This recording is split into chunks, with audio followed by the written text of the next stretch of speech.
करवा चौथ की कहानी। एक साहूकार था, उसके 7 बेटे और 1 बेटी थी। सातों भाई बहन साथ बैठकर खाना खाते थे। एक दिन कार्तिक की चौथ का व्रत आया तो भाई बोले कि आओ बहन जीम ले। उनकी बहन बोली कि भाई आज करवा चौथ का व्रत है, इसलिए चांद निकलने पर जीमूंगी। तब भाई बोले कि क्या हमारी बहन भूखी रहेगी? तो एक भाई ने दिया लिया और एक छलनी ली। एक पेड़ के पास एक तरफ होकर दिया जलाकर छलनी ढक दी और आकर कहा कि बहन तेरा चांद निकल गया। तो वह भाभियों से बोली कि आओ भाभी अर्घ दे दें। जब भाभियाँ बोली कि बहन जी तुम्हारा चांद निकला है, हमारा चांद तो रात को निकलेगा। तो उसने अकेली ने ही अर्घ दे दिया और भाइयों के साथ जीमने बैठ गई। पहली गस्सी में बाल आया, दूसरी में पत्थर निकला, तीसरी गस्सी में बहन को लेने आ गया और बोला कि बहन का पति बहुत बीमार है, जल्दी से भेजो। तब माँ बोली कि साड़ी पहनकर ससुराल चली जा और सोने का टका पल्ले में बांध दिया और कहा कि रास्ते में कोई भी मिले उनके पैर छूती जाइयो और उनका आशीर्वाद लेती जाइयो। सब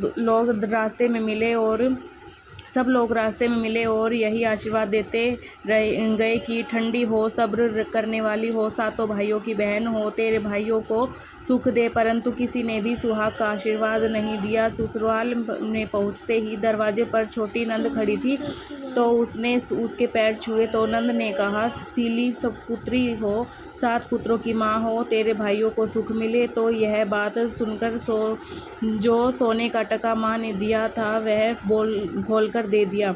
अंदर गई तो सासू ने कहा कि ऊपर मुंडेर है, वहां जाकर बैठ जा। जब वह ऊपर गई तो देखा कि उसका पति मरा पड़ा है, तो वह रोने चिल्लाने लगी। उसकी सासू दासियों से कहती कि वह ऊपर पड़ी है, उसको बची हुई रोटियां दे आओ।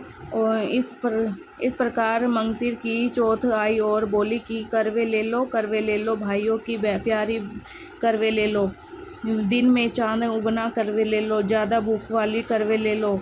तब वह चौथ माता को देखकर बोली कि मेरे को उजाड़ा है तो तू ही सुधारेगी, मेरे को सुहाग देना पड़ेगा। तब चौथ माता ने कहा कि पोष माता आएगी, वह मेरे से बड़ी है, वही तेरे को सुहाग देगी।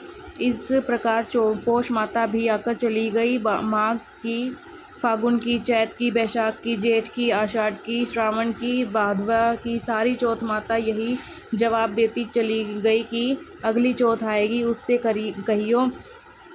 बाद में आश्विन की चौथ आई और कहा कि तेरे ऊपर कार्तिक की चौथ नाराज है, वही तेरा सुहाग देगी, तब उसके पैर पकड़ कर बैठ जाइयो। यह कहकर वह तो चली गई। बाद में कार्तिक की चौथ माता आई और उस गुस्से में बोली कि भाइयों की प्यारी करवे ले, दिन में चांद उगना करवे ले, ज़्यादा भूख वाली करवा ले।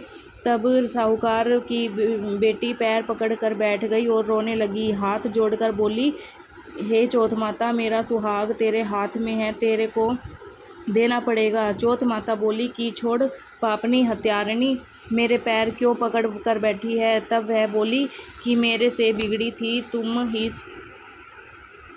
ही सुधारो, मेरे को सुहाग देना पड़ेगा। तो चौथ माता खुश हो गई और आँख में से काजल निकाला, नाखूनों में से मेहंदी, मांग में से सिंदूर और चितली अंगूठी का छींटा दे दिया। उसका पति उठकर बैठ गया और बोला कि बहुत सोया, तो अब वह काहे का सोया?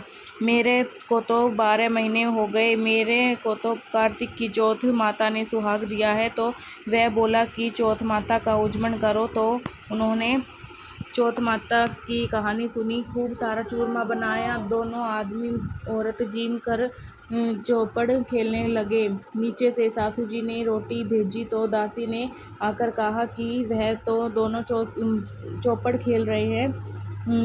सास देखकर खुश हो गई और देखकर बोली कि क्या बात हुई? तो बहू बोली कि मेरे चौथ माता टूटी है। और वह यह कहकर सासू जी के पैर छूने लगी और सारी नगरी में ढिंढोरा पिटवा दिया सबको चौथ का व्रत करना चाहिए, 13 चौथ करना चाहिए, नहीं तो 4 करना, नहीं तो 2 चौथ चौथ सब कोई करना। हे चौथ माता, जैसा साहूकार की बेटी को सुहाग दिया वैसा सबको देना, मेरे को भी देना। कहते सुनते सब परिवार को सुहाग देना।